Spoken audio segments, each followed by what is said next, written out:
और यादवपुर पास पास के दो गांव हैं। मधुयती नदी दोनों गांवों को अलग करती है। एक समय था जब दोनों गांव के लोग मिलजुल कर काम करते थे, एक दूसरे का सहारा बनते थे। लेकिन एक बुढ़िया के श्राप से मधुपुर गांव में साल भर ठंड रहती है और यादवपुर गांव में साल भर गर्मी पड़ती है। इसके कारण दोनों गांव में अजीब अजीब घटनाएं होने लगी। अरे दोस्त, कैसे हो भाई? क्या हाल चाल है? और ये पैकेट लिए कहाँ जा रहे हो? हाँ, अच्छा ही हूँ और क्या, खराब रहूंगा क्या? अरे भाई, साल भर गांव में गर्मी हो तो कैसे रह सकते हैं? खेती बाड़ी भी ठीक से नहीं होती है। अच्छा सुनो, एक काम कर सकते हो दोस्त, हमें ऐसे फसलों की खेती करनी होगी जो सर्दी गर्मी हर मौसम में फले। देखता हूँ, तू तो टमाटर के पौधे लगाने जा रहा है?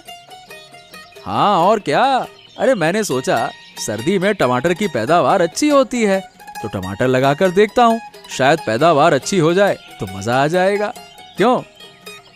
हाँ, एक समय हम भी कितने सुखी रहा करते थे। मस्त नदियों में मछली, खेतों में भरपूर फसल। अरे अब वो सब कुछ कहाँ, कुछ भी नहीं रहा।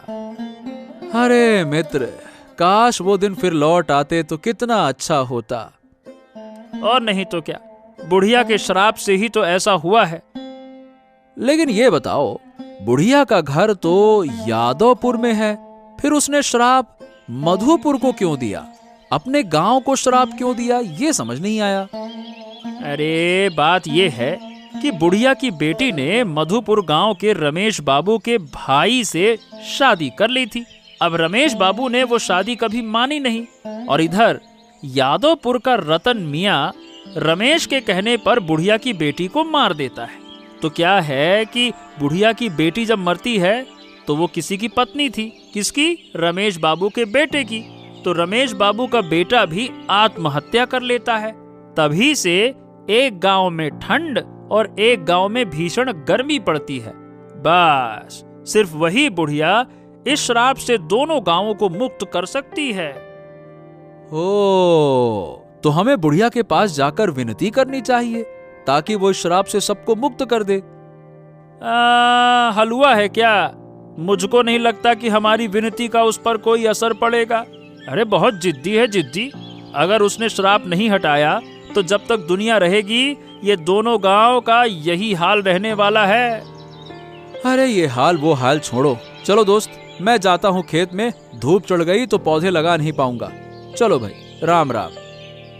हाँ, और मैं जाता हूँ तेरे गांव का बाजार करने, वहाँ तो सर्दियों की सब्जियाँ मिल जाती है ना। चल भाई, राम राम। हाँ ठीक है, राम राम राम। यादवपुर गांव में रहती है बुढ़िया। बेटी दामाद की जिंदगी में दुर्घटना घटने के बाद से वो अकेली झोपड़ी में रहती है। ठीक 20 साल पहले वो घटना घटी थी। तभी से एक गांव में ठंड और एक गांव में गर्मी बनी हुई है। जैसे इस नदी की मछलियां खत्म हो गई, वैसे ही दोनों गांव के लोग भी खत्म हो जाएंगे। मैं जीते जी ये सब देखना चाहती हूँ। क्या बुढ़िया, ये नदी के किनारे अकेले क्या कर रही हो? बेटी का दुख अभी तक भुला नहीं पाई हो क्या? अरे भाई, अब तो दोनों गांवों को श्राप से मुक्त कर दो। तूने ही मेरी बेटी को 20 साल पहले मार डाला था, तुझे अब तक खत्म नहीं कर पाई। यही मेरा सबसे बड़ा दुख है। अरे इतने सालों बाद भी तेरी जिद देखकर हैरानी होती है। अरे भाई, जो होना था सो हो गया। अब तो तू दोनों गांवों के लोगों को चैन से जीने दे। इस नदी को देख, नदी का एक किनारा गर्म और एक किनारा ठंडा है। इसी वजह से इस नदी में कोई मछली नहीं बची। जैसे इस नदी में मछली नहीं है, वैसे ही एक दिन दोनों गांव के लोग खत्म हो जाएंगे। अरे ओ बुढ़िया, ये जिद ज्यादा अच्छी नहीं होती है। अगर तूने ज्यादा बढ़ा चढ़ा कर किया ना तो तेरी बेटी की तरह तेरा भी ऊपर का टिकट काट दूंगा। हाँ, भेज दे, तुझे किसने रोका है? मुझे ऊपर भेज देगा तो मैं अपनी बेटी के पास रह पाऊंगी। 20 साल से हम तेरे श्राप में जी रहे हैं। अब मैं कुछ ऐसा करूंगा कि तू श्राप मुक्त करने को मजबूर हो जाएगी। हाँ। क्या करेगा तू? तू मेरा कुछ भी नहीं बिगाड़ सकता। मैं तुझे और रमेश बाबू दोनों को एक दिन खत्म कर दूंगी। अरे बुढ़िया, तो पागल हो गई है क्या? ठंड और गर्मी की वजह से दोनों गांव में खेती ठीक से नहीं हो रही, जिसके कारण अमीर लोग भी गरीब हो गए हैं। इस बीच भीषण ठंड में राहुल का परिवार बहुत कष्ट में है। इतनी ठंड है कि अब और सहा नहीं जा रहा। देखना, एक दिन ठंड से जमकर मर जाएंगे हम। क्यों ना हम इस गांव को छोड़कर कहीं और चले जाएं, जहां सामान्य तरह से जी सके। अरे कहाँ जाएंगे मिनती, हम कहीं और गए ना तो हमें भीख मांग कर जीना पड़ेगा, ये भी सोच लो। कुछ दिन बाद यहाँ भी हमें भीख मांग कर जीना पड़ेगा। भीषण ठंड में खेती भी ठीक से नहीं हो रही। अरे अब मैं क्या सोच रहा हूँ कि कोई छोटा मोटा काम शुरू कर दो। खेती से क्या है कि अब जिंदगी चल नहीं रही है, और इस ठंड में तो रात में नींद भी नहीं आती है। इस श्राप से छुटकारा पाने का कोई उपाय नहीं है क्या? अब और नहीं सहा जा रहा। हमारे पास ढंग से गर्म कपड़े भी नहीं है। रात भर ठंड से नींद उड़ जाती है। अरे वही यादवपुर गांव की बुढ़िया है इस श्राप के पीछे। सिर्फ वही चाहे तो दोनों गांवों को श्राप से मुक्त कर सकती है। अगर वो मर गई तो क्या होगा? क्या होगा क्या? अगर वो मर गई तो कभी भी ये दोनों गांव श्राप से मुक्त नहीं हो पाएंगे। वो बूढ़ी औरत बिल्कुल ठीक नहीं है। उसी की वजह से दोनों गांव के लोग मरने के कगार पर हैं। हाँ, उसके दिल में वैसे बहुत दुख है। उसी दुख के कारण उसने ऐसा किया है। दुख है तो क्या पूरे 2 गांव को इस तरह कष्ट देगी? लोग दिन प्रतिदिन कष्ट झेल रहे हैं और वो बुढ़िया बैठकर देख रही है। मैं क्या कहता हूँ, हम सबको ना मिलकर उसे समझाना होगा। उस गांव में मेरा एक दोस्त किरण है, उससे बात करके किसी दिन बुढ़िया के पास चलना होगा। क्या कहती हो? जितनी जल्दी हो सके कोई रास्ता निकालो, वरना अब सहा नहीं जा रहा। हाँ चलो, देखता हूँ क्या कर सकता हूँ। मधुपुर गांव के रमेश बाबू बहुत अमीर और घमंडी हैं। उनका इकलौता भाई 20 साल पहले आत्महत्या कर गया था। फिर भी रमेश बाबू का अहंकार एक उंगली भर भी कम नहीं हुआ। 20 साल बाद मुझे क्यों बुलाया है? मेरे गांव में गर्मी इतनी है कि सहन करना मुश्किल है, और आपके गांव आओ तो सर्दी इतनी है कि लगता है कि आदमी कुल्फी बन जाएगा। जिंदगी बिल्कुल तंग हो गई है। वही तो, 20 साल पहले जो किया था वही काम फिर से करना होगा। हैं? अब मुझे क्या करना होगा? इस बोतल में एक तरह का जहर है। इस जहर को किसी भी तरह से बूढ़ी को चढ़ाना होगा। क्या बात कर रहे हो? अरे बूढ़ी को मार दोगे तो ये दोनों गांव कभी भी इस श्राप से मुक्त नहीं हो पाएंगे। दिमाग तो ठीक है ना? ये जहर मैंने एक साधु बाबा से लिया है। साधु बाबा ने बताया कि दोनों गांव को अभिशाप से मुक्त करने का एक ही तरीका है, उस जहर से बूढ़ी को मारना। क्या बात कर रहे हो? ठीक है, अगर ऐसा है तो मैं ये काम कर दूंगा, पर हाँ, पैसे ज्यादा चाहिए होंगे। पिछली बार मैंने कम पैसे लेकर काम किया था, अब वैसा नहीं चलेगा। 20 साल हो गए, 20 साल में हर चीज के दाम बढ़ गए हैं, मेरा भी। हाँ, पिछली बार मेरा मन बिल्कुल ठीक नहीं था। तुम जानते हो, मेरा एक लौता भाई खो दिया था मैंने। हाँ हाँ पता है। अगर बूढ़ी को मारने के बाद भी गांव वाले अभिशाप से मुक्त नहीं हुए तो क्या करेंगे हम? ये आप सोचकर बताइए। अरे सोचने की जरूरत ही नहीं है। साधु बाबा ने कहा है तो काम पूरा होगा। चलो अच्छा है अगर काम हो जाए। 20 वर्षों से हम कष्ट सह रहे हैं। बहुत से लोग तो शहर चले गए हैं। और हमने भी सोचा था कि गांव छोड़ देंगे, पर इतनी संपत्ति छोड़कर कैसे जा सकते हैं? अरे काय की संपत्ति, क्या है संपत्ति? यहाँ जमीन में तो फसल होती ही नहीं है। हमारे गांव में इतनी गर्मी है कि पानी डालते ही सूख जाए। जो होता है वही बहुत कम होता है। हमारे तरफ भी तो वही हाल है, सर्दी के कारण कोई फसल ही नहीं होती है। चलिए लाइए, दीजिए वो बोतल, मैं मौका पाकर बूढ़ी को जहर खिला दूंगा। हाँ। राहुल और किरण ने एक दिन मिलकर बात की, पर बूढ़ी उनकी बात पर ध्यान ही नहीं देती। बूढ़ी बार बार कहती है जब तक वो रमेश और रतन को खत्म नहीं कर देगी, दोनों गांव अभिशाप से मुक्त नहीं होंगे। अरे बाप रे बाप, पसीना पसीना हो गया। एक तो घर में सर्दी सहन करना मुश्किल हो गया, और यहाँ आओ तो इतनी गर्मी लग रही है कि लगता है पूरा शरीर पिघल जाएगा। अरे क्या करोगे दोस्त, आखिर हम गांव छोड़कर जाएं तो जाएं कहाँ? वही तो, एक तो इस तरह से रहा भी नहीं जाता है। भाई देखो, हमें कुछ ना कुछ तो व्यवस्था करनी होगी। गांव छोड़कर चले गए तो जाएंगे कहाँ, ये सबसे बड़ा सवाल है। खाना कैसे मिलेगा? वही तो, और अगर गांव में रुके रहेंगे तो एक दिन खाने के लिए भी कुछ नहीं मिलेगा। लौकी भिंडी जैसे फल लगाओ तो सूख जाते हैं, रोज 3-4 बार पानी देते हैं, तब भी सब्जियां खीरे जितनी मोटी होती हैं, और खीरा लहसुन जैसा छोटा नहीं, मिर्ची के जैसा टिड्डे सा होता है। क्या करूं उसका मैं? अच्छा तुझे पता है, कुछ दिन पहले मैंने टमाटर लगाए थे। अरे जब मैं पौधे लेकर जा रहा था तो रास्ते में मिला तो था तुझसे, सारे पौधे मर गए। जब बहुत ठंड पड़ती है तो सब्जियों के पेड़ मर जाते हैं, उनको भी ठंड लग जाती है। वही तो। अरे भाई देखो, मैं क्या कहता हूँ कि हमें कुछ न कुछ तो करना होगा। नदी किनारे हमारी जो जमीन है वहाँ सब्जी उगानी चाहिए। नदी का पानी ठंडा और गर्म पानी मिलाकर फसल के पास देंगे, फिर देखते हैं क्या होता है। अरे ऐसा करने से अच्छा क्या होगा बता?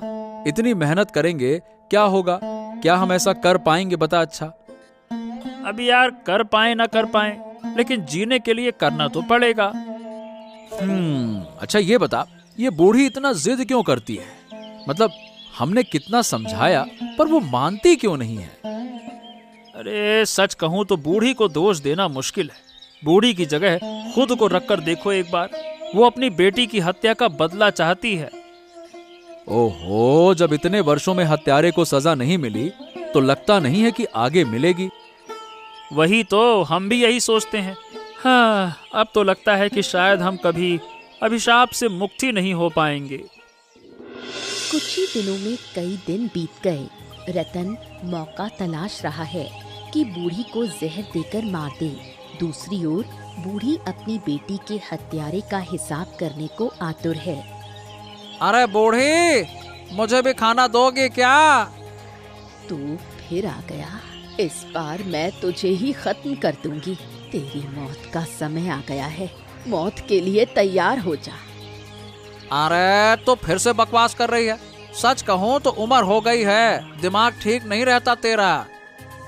मेरा दिमाग बिल्कुल सही है। मैं तुम दोनों को खत्म कर दूंगी। अगर ना कर सकी तो ये दोनों गांव जला दूंगी। अरे उससे पहले तेरी हालत खराब कर दूंगा। तुझे मारकर सबको अभिशाप से मुक्त कर दूंगा। हाँ, फालतू की बात मत कर। तेरे हाथ में बोतल है क्या? दे, मैं पी लूं। अगर ये जहर पी लूं तो दोनों गांव जल जाएंगे। अरे बूढ़ी, तेरी बातों पर मैं भरोसा नहीं करता। तू झूठ बोल रही है। अगर मैं झूठ बोल रही हूँ तो दे जहर, मैं पी लूंगी। रमेश बाबू ने एक साधु बाबा से ये जहर लिया है। अगर तुम्हें ये जहर खिला दिया तो दोनों गांव के लोग आजाद हो जाएंगे। मेरी बेटी को मारने के बाद भी रमेश को चैन नहीं मिला, और अब वो मुझे मारना चाहता है। मैं किसी को नहीं छोड़ूंगी। तो बड़ी बड़ी बातें करती है। अगर तू कर पाती तो 20 साल में कर लेती ना। ऊपर वाले ने मुझे बचा रखा है ताकि मैं तुम दोनों को खत्म कर सकूं। समझ गया। तुझे बचाकर नहीं रखा जा सकता। तुझे बचाने से खतरा और बढ़ेगा। अगर तुझे अपनी भलाई चाहिए तो यहाँ से चला जा। मुझे चिढ़ा मत, मेरा गुस्सा बढ़ गया तो तू समझ सकता है कि क्या हो सकता है। आज तो मैं तुझे खत्म करके ही चला जाऊंगा। हाँ, एक बार मेरे पास आ जा, तब देख कि मैं तेरा क्या हाल करती हूँ। देखते देखते लगभग 1 माह बीत गया। राहुल और मिनती ने मिलकर नदी किनारे जहाँ सब्जियाँ लगाई थीं, वहाँ अच्छी फसल हुई। अच्छी उपज देखकर दोनों में आत्मविश्वास जाग उठा। अरे वाह वाह वाह वाह देखो कितनी सब्जियां हुई हैं। वाह, कुल मिला के मेहनत से सब कुछ संभव है। इतने दिनों बाद ऊपर वाला हम पर मुस्कुरा रहा है। हमें दोनों गांव के लोगों को सब्जी उगाने की टेक्निक सिखानी चाहिए। थोड़ा सर्द सहकर अच्छी सब्जी उगाई जा सकती है। मेरे दोस्त ने सुझाव दिया मिनती, इसीलिए ये सब कुछ संभव हुआ, वरना ये जमीन तो यूं ही पड़ी रहती। पर ये सर्दी गर्मी अब अच्छा नहीं लग रहा। जहाँ हम हैं वो यादवपुर के भीतर है, इसलिए बहुत गर्मी लगती है। वहाँ लौटकर जाने पर फिर सर्दी में कांपना होगा। सच बात है भाई, और ये नहीं सहा जाता। साल में 4 महीने सर्द होने की बात है, पर 20 साल से हम लगातार सर्दी ही सर्दी में जी रहे हैं। बूढ़ी हम पर दया कब करेगी? अपनी बेटी के कारण बूढ़ी दोनों गांव को कष्ट क्यों दे रही है? अरे मुझे लगता है कि एक दिन बूढ़ी अपना अभिशाप उठा लेगी। बूढ़ी तो जिंदा रहे या ना रहे, लेकिन ऐसा दिन आएगा जब ये दोनों गांव खाली हो जाएंगे। ऐसा दिन कभी ना आए मिनती। जब हम छोटे थे तब कितनी शांति थी। बहुत से लोग गांव छोड़ चुके हैं। क्या करें? मैं कहती हूँ चलो हम भी चले जाते हैं। मेरे पिता के गांव चलते हैं। तुम वहाँ थोड़ा सा कारोबार करोगे तो हमारा जीवन चल जाएगा। तू चाहे जितना कहे, पर ससुराल के गांव में कैसे रह पाऊंगा बता? लोग क्या कहेंगे? घर जमाई गांव जमाई, यही कहेंगे। हम अपने पिता के गांव में अपना घर बनाकर रह लेंगे। कहीं जाने की जरूरत नहीं है। अगर हम इस तरह से खेती कर लें तो हमारे गांव में फिर से शांति लौट आएगी। मैं भी चाहती हूँ कि जीवन में शांति वापस आए।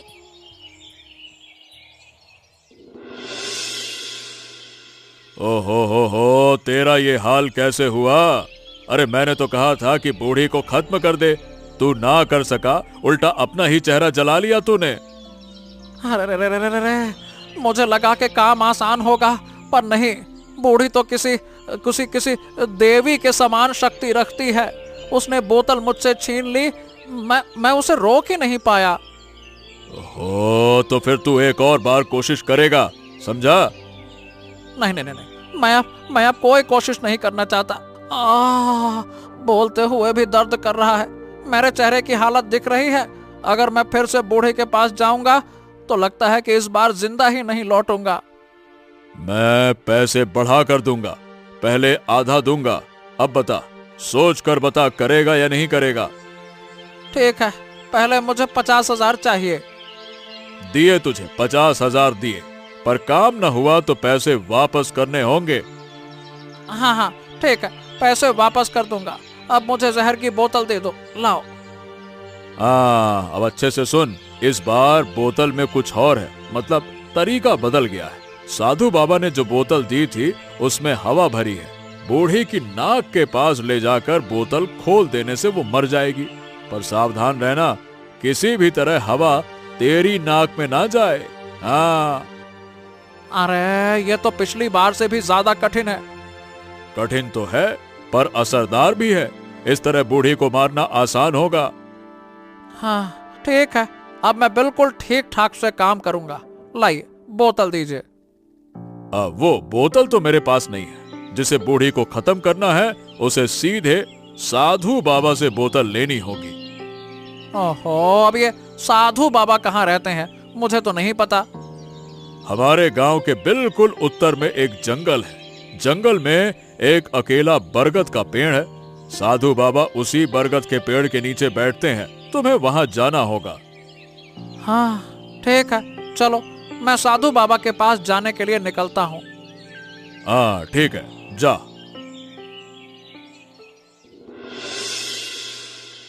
किरण और राहुल दोनों गांव के लोगों के भले की कोशिश करते हैं, फिर भी ज्यादा गर्मी और ठंड में लोग अच्छे से नहीं रह पा रहे हैं। इसलिए दोनों दोस्त मिलकर तय करते हैं कि वो फिर से बुढ़िया से बात करेंगे। तुम लोग फिर मेरे पास क्यों आए हो? मैं तुम्हारी बात नहीं सुन पाऊंगी। अरे बूढ़ी माँ, मेरी बात तो सुनो। मैं क्या कह रहा हूँ कि 2 लोगों के अपराध की सजा पूरे गांव के लोगों को नहीं दे सकती हो।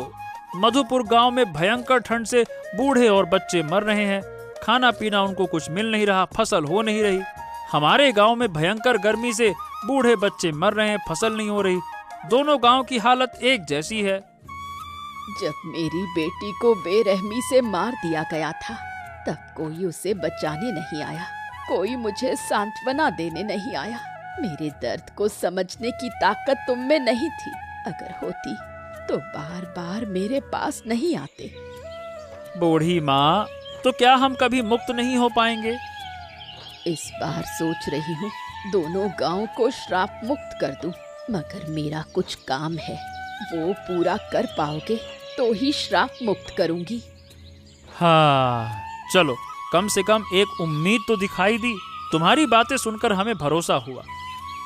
लेकिन अगर तुम मेरी मदद करोगे तो ही ये संभव है। हाँ बिल्कुल। अरे आप जो कहेंगी हम वही करेंगे बूढ़ी माँ। आप हमें बस ये बताइए करना क्या होगा। मैं तुम्हें एक तरह की दवा दूंगी। ये दवा किसी भी तरह रमेश के घर पहुंचा देनी होगी। घर में किसी भी जगह रख दो। इस दवा की गंध जब रमेश के घर के चारों ओर फैल जाएगी तो वो भयंकर बीमारी से ग्रस्त होगा और धीरे धीरे मर जाएगा। बिल्कुल, हम कर पाएंगे बूढ़ी माँ, और हमें ये करना ही होगा। ठीक है। जब रमेश बीमारी से ग्रस्त होगा तभी दोनों गांव श्राप मुक्त होंगे। और वो दवा कहाँ है? लाइए, हमें दे दीजिए। हम आज ही रमेश के घर जाएंगे। आज नहीं, तुम लोग सुबह सूरज निकलने से पहले जाना, नहीं तो दवा काम नहीं करेगी। ठीक है बूढ़ी माँ, आप बस दवा दीजिए, फिर देखिए मैं क्या करता हूँ। तुम लोग जरा बैठो, मैं दवा लेकर आती हूँ।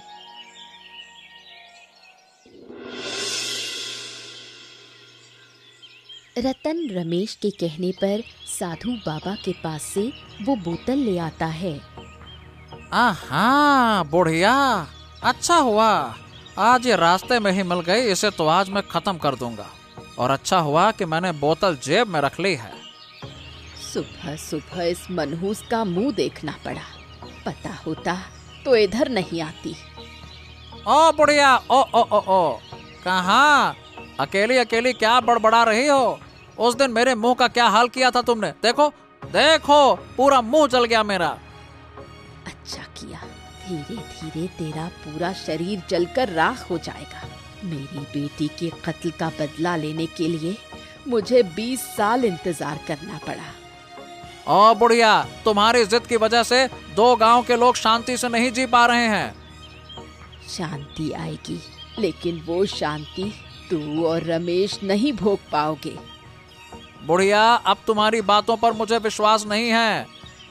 मेरी बात पर कौन विश्वास करने को कह रहा है? अब मेरे सामने से हट जा। हंस क्यों रहा है? कभी आईना देखकर अपना मुंह देखा? तेरा मुंह इतना डरावना हो गया है कि कोई भी देखेगा तो डर जाएगा। बुढ़िया, तुमने मेरा जितना नुकसान किया है मैं तुम्हें छोड़ूंगा नहीं। थोड़ा सा मुंह जल गया तो ऐसा कर रहा है। मेरे हाथ की ये बोतल देख रही हो? इसका मुंह खोलकर तुम्हारी नाक में डाल दूंगा तो तुम मर जाओगी। उस बोतल का मुंह खोलते ही पहले तू मरेगा, फिर मैं मरूंगी। अच्छा, तो तुम मुझे डराती हो? मैं तुमसे नहीं डरता। हाँ।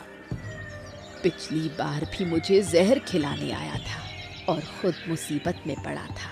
इस बार भी वैसा ही होगा। तू जब मुझे मारना ही चाहता है, मार, मेरा काम पूरा हो चुका है। अब मैं शांति से मर सकती हूँ। अरे ओ बुढ़िया, आज तो तुम्हारा आखिरी दिन है। नदी किनारे बोतल का मुंह खोलकर जब बुढ़िया की नाक में लगाया गया, तभी बोतल से निकली हवा रतन की नाक में भी चली गई। नतीजा, बुढ़िया और रतन दोनों साथ में मर गए। शैतान बुढ़िया को मारने आया था, खुद भी मरकर खत्म हो गया। हाँ मिनती, सही बताऊं तो बुढ़िया के लिए मुझे बहुत दुख हो रहा है। उसने जिंदगी भर कभी सुख नहीं देखा। अच्छा, बुढ़िया तो मर गई, अब ये गांव श्राप मुक्त कैसे होगा? हमारे पास ये दवा है। वो दवा हमें रमेश के घर जाकर जितनी जल्दी हो सके रखनी होगी। इतने दिन हो गए, अभी तक रखा क्यों नहीं? अरे रखना कहने से मतलब अपने आप थोड़ी ना रख जाएगा। सुबह सूरज निकलने से पहले हमें रखना होगा। उधर किरण भी कई दिन से घर पर नहीं है। किरण आए तो जल्दी से जल्दी काम करना होगा। अरे ये दोनों लाशें क्या ऐसी ही पड़ी रहेंगी? गांव वालों, मिलकर कुछ इंतजाम करना होगा। हाँ हाँ ठीक कहते हैं, एक इंतजाम करना होगा। आपको देखकर तो लगता नहीं कि आप इस गांव से हैं। हाँ हाँ हाँ, मैं पड़ोस के गांव का हूँ, पर मैं आपके साथ काम करना चाहता हूँ। अच्छा, ये तो बहुत अच्छी बात है। देखिए, सब लोग बस देखने आ गए, लेकिन इंतजाम करने की बात किसी के दिमाग में नहीं आई। मैं और मेरी पत्नी आपके साथ हाथ मिलाएंगे तो जल्दी से सब काम हो जाएगा। तुम्हारा दोस्त किरण होता तो बहुत अच्छा होता। अरे मत पूछो, वो क्या है कि वो अपनी बुआ के घर गया है, आज शाम को आने वाला है। तुम्हारा दोस्त आए तो कल सुबह ही वो दवा रमेश के घर रखाना। रखूंगा जरूर, मगर मौका देखकर रखना होगा, नहीं तो दवा काम नहीं करेगी ना। तुम्हारे दोस्त को रिश्तेदार के घर जाने का और समय नहीं मिला। ओहो, तुम इतना मत सोचो, अभी इन दोनों लाशों का इंतजाम करना होगा। हाँ ठीक है। बुढ़िया उस खास बोतल की हवा से मर गई, लेकिन दोनों गांव श्राप मुक्त नहीं हुए। इधर रतन भी नहीं रहा, इसलिए रमेश बड़ी मुसीबत में पड़ गया। बाबा बाबा बाबा, ये क्या हो गया? ये तो सर्वनाश हो गया। बुढ़िया तो मर गई, मगर दोनों गांव श्राप मुक्त नहीं हुए। मेरी दवा तुम लोगों ने ठीक से प्रयोग नहीं की, इसीलिए ऐसा हुआ। क्यों बाबा? आपने जैसा कहा था वैसा ही किया गया। मैंने रतन से कहा था कि अगर इस बोतल की हवा तेरे नाक में चली गई तो काम नहीं होगा। ओह, तो क्या इस श्राप से अब कभी मुक्ति नहीं मिलेगी? श्राप मुक्त करने का इंतजाम बुढ़िया करके गई है। बहुत जल्दी सब लोग श्राप मुक्त होंगे। सब कुछ 20 साल पहले जैसा हो जाएगा।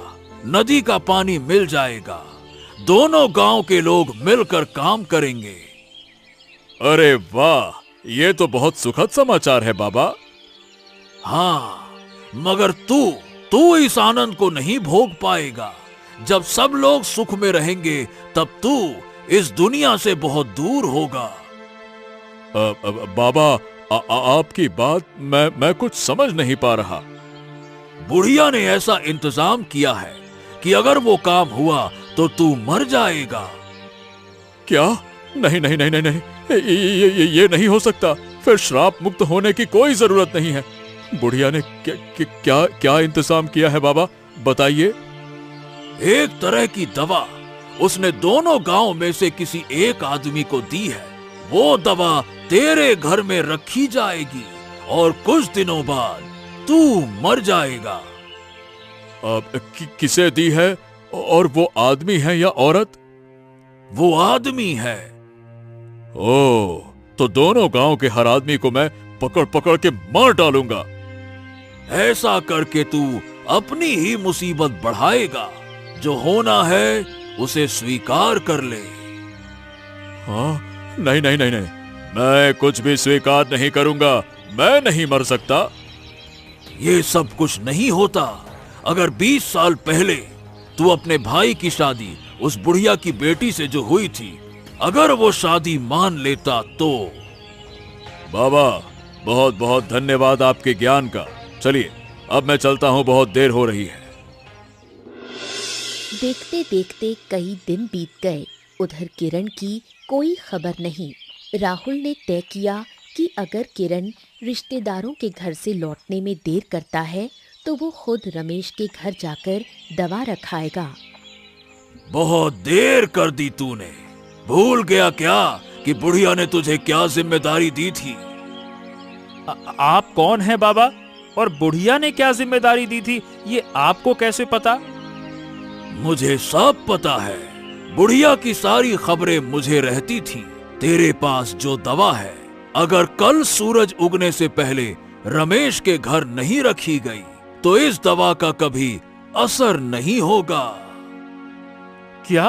ओहो, तो ठीक है, कल सुबह ही हम काम पूरा कर देंगे। और अगर कल ना कर पाए तो रमेश दोनों गांव के सारे मर्दों को मार डालेगा। मैं भी किसी को नहीं बचा पाऊंगा। इस अभिशप्त गांव में मेरी शक्ति काम नहीं आती। बाबा, आपकी बात सुनकर तो मुझे बहुत डर लग रहा है। क्या हम कर पाएंगे? हिम्मत और विश्वास से तो जरूर करोगे। लेकिन रमेश मर्दों को क्यों मार डालेगा बाबा?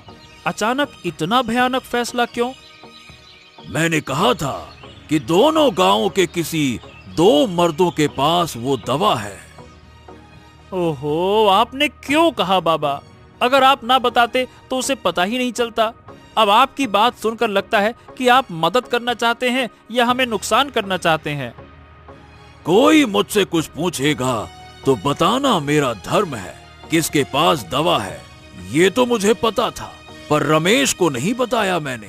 ये ना बताने से मुझे नुकसान भी हो सकता है। हाँ, आपसे मिला तो अच्छा हो गया। चलिए, वरना बहुत बड़ा संकट हो जाता। बाबा, आपको धन्यवाद दूं तो भी कम होगा, लेकिन काश बुढ़िया जिंदा रहती। अगर बुढ़िया ना मरी होती तो दवा असर भी नहीं करती। बुढ़िया ये खुद जानती थी। बाबा, अब मैं घर जाता हूँ। कल सुबह हमें हर हाल में कामयाब होना होगा। आशीर्वाद दें बाबा। जा जा बेटा जा, सफल हो। किरण वहां से सीधा राहुल के घर गया। दोनों सारी रात सो नहीं पाए। उधर रमेश बिल्कुल हिंसक हो गया था। उसने तय किया था कि 2-3 दिनों में मधुपुर और यादवपुर के सभी पुरुषों को मार डालेगा। ओहो, इतनी रात को यहाँ आना ठीक नहीं होगा। हम थोड़ी देर बाद भी आ सकते थे, समझना। अरे क्या थोड़ी देर बाद आ सकते थे? अगर देर हो जाती तो कुछ भी नहीं हो पाता। हमें याद रखना होगा कि आज ही आखिरी दिन है, समझा? अरे मुझे बहुत डर लग रहा है। अगर हम ना कर पाए तो सब कुछ खत्म हो जाएगा। अरे दोस्त, हमें जरूर करना होगा। चलो। लेकिन ये बता कि रमेश के घर के अंदर हम जाएंगे कैसे? कोई देख लेगा तो अंदर जाने नहीं देगा और फिर सब खत्म। ओहो, सबकी नजरों से बचकर जाना होगा। दोस्त, वो देखो, खिड़की खुली है। हम उसी खिड़की से दवा अंदर फेंक देते हैं, क्या कहते हो? अरे अगर ऐसा किया तो दवा का असर नहीं होगा। हाँ, ये बात भी है। दवा घर के अंदर पहुंचानी चाहिए। और नहीं तो क्या। चलो आओ। अच्छा दोस्त, सुबह होने वाली है। हमें अभी काम करना होगा। उजाला होते ही दवा असर नहीं करेगी, समझ रहे हो ना? अरे तो ये लो, ऊपर वाले का नाम लेकर मैं दवा फेंकता हूँ। अरे थोड़ा और ऊपर उठाकर। खिड़की बहुत ऊंची है। और हाँ, ठीक है दोस्त।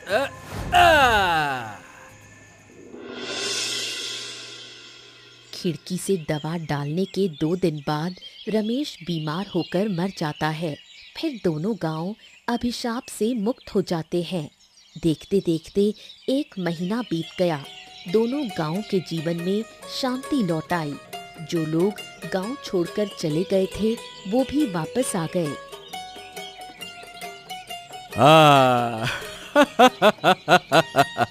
ये दृश्य देखकर बहुत शांति मिल रही है दोस्त। 20 साल बाद लोग नदी में स्नान कर रहे हैं। अब तो एक गांव से दूसरे गांव जाने के लिए नदी पार करनी होगी। पहले तो बहुत घूम कर जाना पड़ता था। अरे दोस्त, अब दोनों गांव के लोग मिलकर नदी किनारे एक दिन पिकनिक का आयोजन करें तो मजा आ जाएगा। हाँ, ये तो बहुत अच्छा होगा। मैं अपने गांव वालों को बता दूंगा। और मैं अपने गांव वालों को बताऊंगा। तो ये बताओ, कब आयोजन करें? अरे सब लोगों से चर्चा करके कोई अच्छा सा एक दिन देखकर कर लेंगे। लेकिन सही बताऊं, बुढ़िया के लिए मुझे कभी कभी बहुत दुख होता है। हाँ, ये तो है। उसने दोनों गांव को बहुत तकलीफ दी, लेकिन वो दिल से अच्छी इंसान थी। हाँ, ये बात तुमने सही कही। चलो खैर, अब तो सब अच्छा है ना। ऐसी ही मजेदार कहानियां देखने के लिए हमारे चैनल को सब्सक्राइब करना मत भूलिए।